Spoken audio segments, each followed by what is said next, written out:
এই রকম মনোরম পরিবেশে কোকিলের মিষ্টি সুর না জানি আরও কত বছর পর শুনতে পাবো।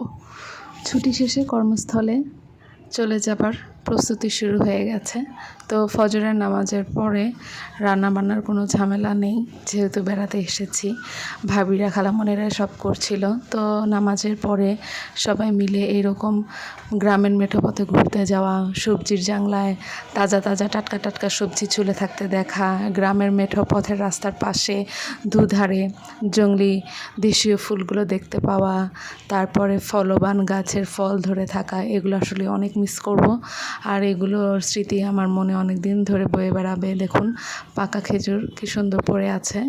তো এগুলো আপনাদের সঙ্গে ভিডিওটা করে নিয়েছিলাম আপনাদের সঙ্গে শেয়ার করার জন্য।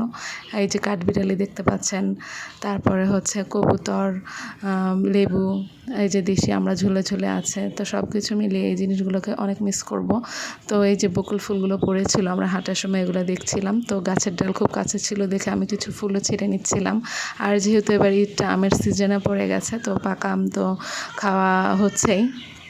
আর যেহেতু আমার নানু আর খালাবাড়িদের আর কি রাজশাহীতেই, তো এখানে আম বলতে গেলে আলহামদুলিল্লাহ আমের কোনো অভাব নেই, প্রচুর আম।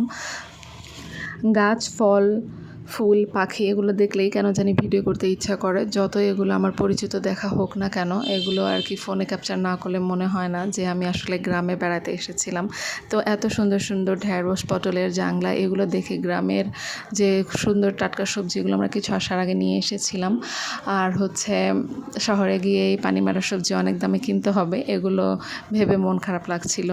গ্রামের পাশে যে অপরাজিতা ফুলের গাছ, জবা ফুলের গাছ, সারিবদ্ধ সুপারি গাছ, আর এই যে কত কাঁদি কাঁদি কলা ধরে আছে, এগুলো আসলে চোখ জুড়িয়ে যায় দেখলে। তো আমরা আসার আগে আমাদের খালু হচ্ছে একটা কার্টনে খুব সুন্দর করে আম প্যাকিং করে দিচ্ছিলো যাতে আমগুলো নষ্ট না হয়।